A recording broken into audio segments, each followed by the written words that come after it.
একটা ভিডিওকে ভাইরাল করার জন্য থাম্বনেল 70% ভূমিকা রাখে। আর তোমার ভিডিওর থাম্বনেল যদি হয় এইরকম, তাহলে কোনোদিনও তোমার ভিডিও ভাইরাল হবে না। শুধু ভিডিও বানালে হবে না, থাম্বনেলের দিকে ফোকাস রাখতে হবে। আমি জানি তুমি প্রফেশনাল থাম্বনেল তৈরি করতে পারো না, তাই তুমি এই ভিডিওতে ক্লিক করছো। আমি তোমাকে কথা দিলাম তুমিও প্রফেশনাল থাম্বনেল তৈরি করতে পারবে আমার এই থাম্বনেল গুলোর মতো। একটি প্রফেশনাল থাম্বনেল তৈরি করার জন্য ব্যাকগ্রাউন্ড খুবই গুরুত্বপূর্ণ জিনিস। তুমি যদি ব্যাকগ্রাউন্ড তৈরি করতে না পারো, তাহলে প্রফেশনাল থাম্বনেল বানাবে কিভাবে? তাই আমি আজকের ভিডিওতে প্রফেশনাল থাম্বনেল ব্যাকগ্রাউন্ড বানানো শেখাবো। নেক্সট ভিডিওতে আমি টেক্সট হাইলাইট করা শেখাবো আমার থাম্বনেলের মতো। যদি এই ভিডিওতে 10টি কমেন্ট হয়, তাই এখনই পার্ট 2 লিখে কমেন্ট করে দাও। আর পিএসসিসি সফটওয়্যারটি কোথায় থেকে ডাউনলোড করবে আমি এই ভিডিওর শেষে বলে দিব। আর অবশ্যই এই ভিডিওতে একটি লাইক দিয়ে চ্যানেলটি সাবস্ক্রাইব করে রাখবে। চলো যাই মোবাইল স্ক্রিনে। থাম্বনেল তৈরি করার জন্য প্রথমে আমাকে একটি ব্যাকগ্রাউন্ড সিলেক্ট করতে হবে। ব্যাকগ্রাউন্ড ডাউনলোড করার জন্য আমি ইমেজ সার্চ এই অ্যাপ্লিকেশনটি ওপেন করে দিয়েছি।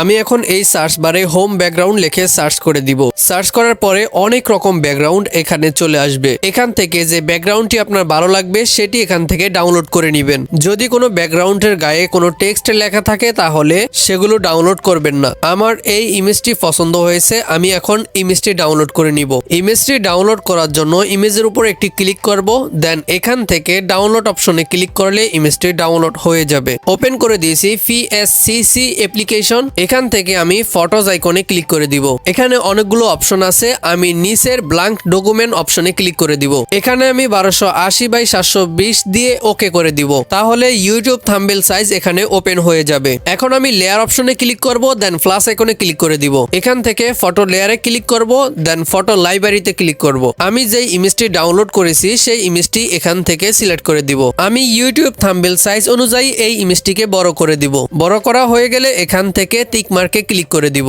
উপরের এই অপশনে ক্লিক করে দিব। এখান থেকে ব্ল্যাক এন্ড হোয়াইট সিলেক্ট করে দিব। এখানে ইমেজটি কালো সাদা হয়ে গিয়েছে। এখন আমি ক্লিক করব এফএক্স এ। এখানে অনেকগুলো অপশন আছে, এখান থেকে আমি টিন্ট সিলেক্ট করে দিব। কালার অপশনে ক্লিক করে এখান থেকে আমি বিভিন্ন কালার সিলেক্ট করতে পারবো। আমি এখান থেকে রেড কালার সিলেক্ট করে নিব। কালার একটু ডার্ক করার জন্য আমি এই অপশনে ক্লিক করে দিব। এখান থেকে আমি 10 রাখবো, তাহলে স্মুথনেস একটি কালার চলে আসবে। এখান থেকে আবারও এফএক্স অপশনে ক্লিক করে দিব। ডিরেকশনাল কালার সিলেক্ট করে দিব। এখানে এটাকে একটু এদিক ওদিক করে দিতে পারেন। আগে যেমন ছিল আমি ঠিক তেমনই রেখে দিব। এখান থেকে সাইজে ক্লিক করে দিব। এটাকে 10 করে দিব, দেন টিক মার্কে ক্লিক করে দিব। ব্যাকগ্রাউন্ডের মধ্যে একটু লাইটিং নিয়ে আসবো। আবারও এফএক্স অপশনে ক্লিক করে দিব। এখান থেকে লাইটিং অপশন সিলেক্ট করে দিব। মাঝখানে একটি গোল বৃত্ত চলে আসছে, আমি এটাকে আরো একটু বড় করে দিব। যেহেতু ব্যাকগ্রাউন্ডের মধ্যে আমি এক পাশে একটি ইমেজ বসাবো, অন্য পাশে টেক্সট লিখবো, সেজন্য এক পাশে আমি একটু উজ্জ্বল করে দিব, অন্য পাশে আমি একটু ডার্ক করে দিব। তাহলে ব্যাকগ্রাউন্ডটি আরো প্রফেশনাল লাগবে। সবকিছু ঠিকঠাক হয়ে গেলে আমি এখান থেকে আবারও টিক মার্কে ক্লিক করে দিব। এখান থেকে ডান অপশনে ক্লিক করব, দেন সেভ অপশনে ক্লিক করে দিব। ব্যাকগ্রাউন্ডটি সেভ করার জন্য আমি এই অপশনে ক্লিক করে দিব। এখান থেকে সেভ টু গ্যালারিতে ক্লিক করে দিব। এবার ইমেজটি সিলেক্ট করে ওকে বাটনে ক্লিক করলে ইমেজটি সেভ হয়ে যাবে। পিএসসিসি সফটওয়্যারটি নিতে হলে আমার টেলিগ্রাম চ্যানেলে জয়েন হতে হবে। এই কোডটি তুমি আমার কমেন্ট বক্সে দিলে আমি তোমাকে পিএসসিসি সফটওয়্যারটি ইনবক্সে দিয়ে দিব। আজকের ভিডিওটা কেমন লেগেছে অবশ্যই কমেন্ট করতে ভুলবে না, এন্ড লাইক করবে, চ্যানেলটি সাবস্ক্রাইব করে সব সময় আমার সাথেই থাকবে।